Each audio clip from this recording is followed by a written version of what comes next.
Bonjour, café yoga du dimanche matin. Bon, avec un petit thermos pour faire durer un peu le plaisir du thé. Bon, aujourd'hui,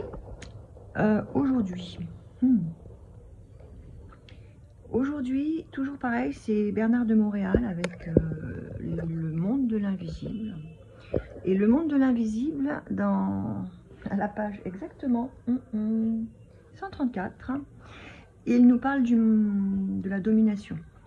Et très clairement, il nous dit que la domination, c'est l'ancêtre du mal. Domination et mal, c'est exactement la même chose. C'est vrai que si l'on prend tout l'historique du mal, il est toujours lié à des dominations externes, de contexte, de guerre, d'envahissement, etc.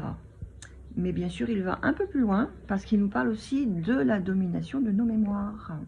Ce qu'on pourrait rapprocher de l'attachement ou du détachement, hein, dont on parle beaucoup en yoga.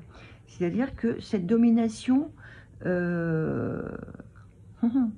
ces forces qui nous dominent, des forces de mémoire, des forces du connu, toujours revenir dans nos rails, dans notre zone de confort, voilà. En fait, ça fait partie de notre quotidien. Mais évidemment, ça fait partie de la domination de notre esprit par des forces subconscientes. Donc, l'idée, bien sûr, c'est de toujours aller vers la lumière. Il le décrit d'ailleurs, la lumière, la beauté et l'amour.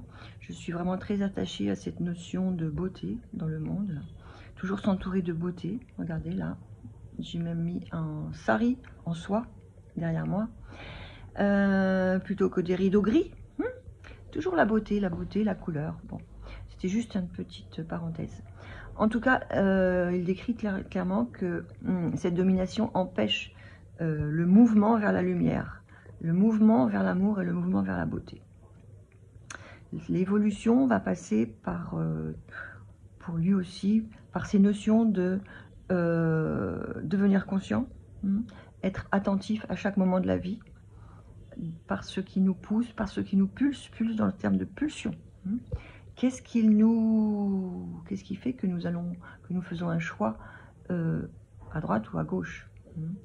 Bon, j'espère que ça nécessite des questions. Regardez un peu ou regardons tous, dans notre vie, par quoi nous sommes dominés. Bien sûr, quelle peur, quelle timidité, quelle réserve, etc., etc. Les questions sont infinies. Alors, à demain.